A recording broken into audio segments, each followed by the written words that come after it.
Well, the Los Angeles Lakers have had a fairly busy offseason, adding players like Marcus Smart, Jake LaRavia, drafting a Adou Thiero, picking up DeAndre Ayton off the bio market, and not to mention Marcus Smart too, but they have yet to make a trade yet.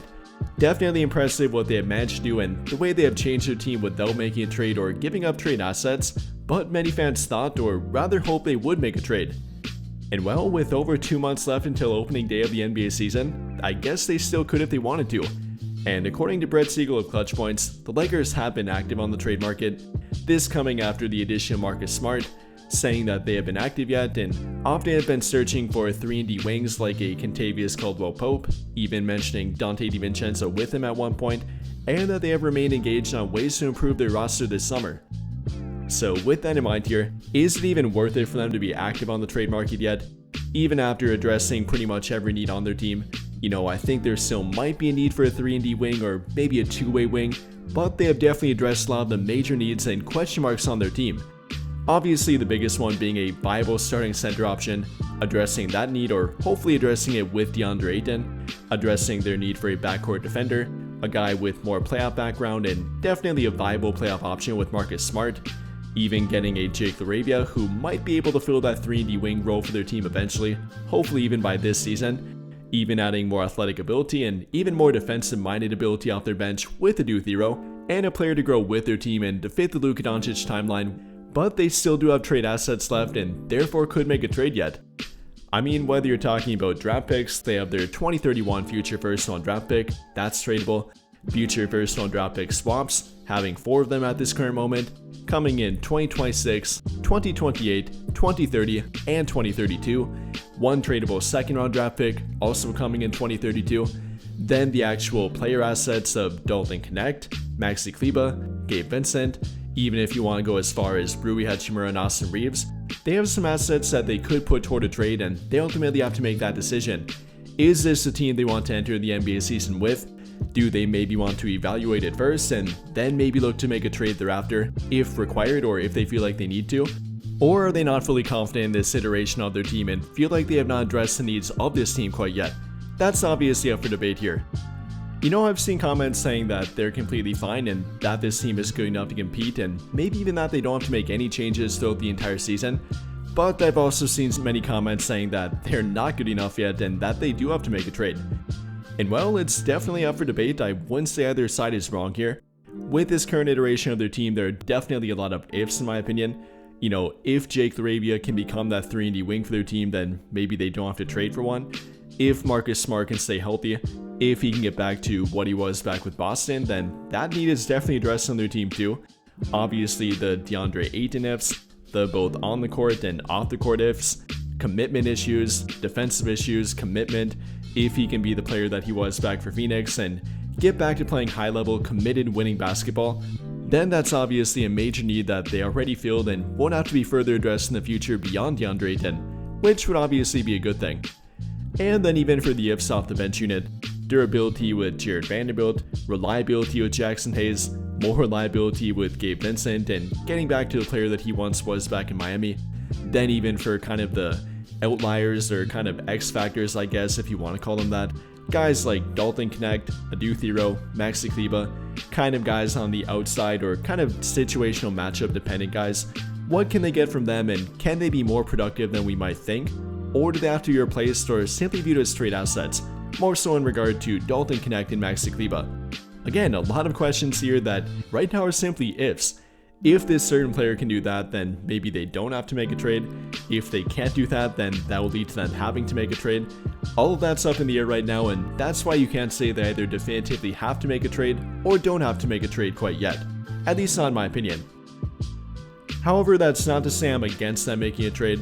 If they find the right trade, and especially for guys that again are on the outside looking in, primarily with a guy like Dalton Knecht or Maxi Kleber, Gabe Vincent, maybe a combination of any of those three, then I'd say definitely explore it and try to make an upgrade to your team if you can. No, I'm not talking about trading for an all-star level player or anything like that with them. That's not realistic and definitely won't be happening. But for example, if you could flip a guy like Gabe Vincent for a player with a similar skill set but maybe can offer a little bit more than Gabe Vincent, maybe somebody like Matisse Thybulle for example, a better defender, maybe a more true 3D option and a guy that would fit their timeline a little bit better, that for example would be something I would be willing to do. That's only one example. Maybe you could point to something with Dalton Knecht, like a younger backcourt option that's a little bit more reliable defensively. You know, I don't have the perfect one-for-one trade example for that one, but you could point to something like that. Or again, maybe packaging 1, 2, 3 of them together, maybe with their draft pick or without their 2031 first-round draft pick. That's something you could do with them too. And in my opinion, that's the trade that I would only look to make right now at this point. I wouldn't be looking to make a big trade, and definitely not any kind of trade that would involve a Rui Hachimura or Austin Reeves. I think that would be a bit presumptuous and going a bit too far with a team that we don't know exactly the full story about. If they even need to make a trade again, or if they're fine for the current moment, I don't think you should go that far with it quite yet, or maybe ever throughout this entire season. Not only all of that though, but the other part of this is simply that the current trade market is pretty dry at the moment. I mean, we can come up with guys that might sound good, but really aren't on the trade market. I mean, I guess you can say any player is available for the right price, but if we're actually going after a player that's widely available and the team would actually work with us with a trade that they wouldn't have to be blown away for, then it's actually a pretty dry trade market. Again, I go back to a guy like Matisse Thybulle. We've heard about him being on the trade block and the Lakers having some level of interest in him. Maybe a different guy like Rob Williams have also heard about him. And you know, apart from that, I can't point to too many other options. I mean, we've heard about Nikola Vucevic, but I'm not going to try to trade for him. At one point, we heard about Andrew Wiggins, and I think that would actually be a pretty good fit, but at the current moment, he's off the trade block and definitely not available for a good price. And you know, yes, I guess you could scour the trade market for rebuilding teams that are trying to trade their veteran players. You know, guys that would help them win too many games and therefore they can't tank effectively. But apart from that, and apart from the obvious options, there's not that many guys in the trade market, and obviously it does take two to tango here. Meaning that to make a trade you need a trade partner, and then that trade partner has to be willing to make a trade with you and for the specific player that you want from their team. And obviously that can lead to miscommunication and two teams not agreeing on the trade, or obviously wanting different trade assets in the trade. That can lead to some difficulties. Again, we're not playing NBA 2K here. Can't simply fire up the trade machine and turn all the trade sliders off and make any trade we want to. That's not going to happen in real life.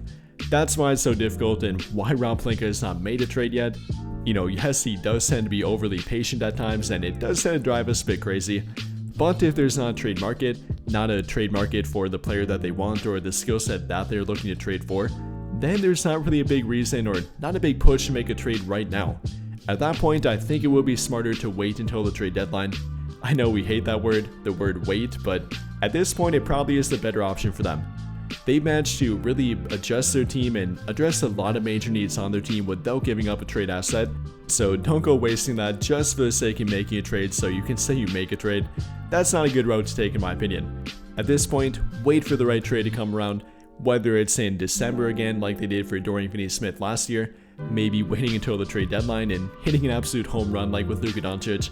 Just kidding, I doubt that'll ever happen again, but obviously waiting is better than making a trade that's not worth making in my opinion.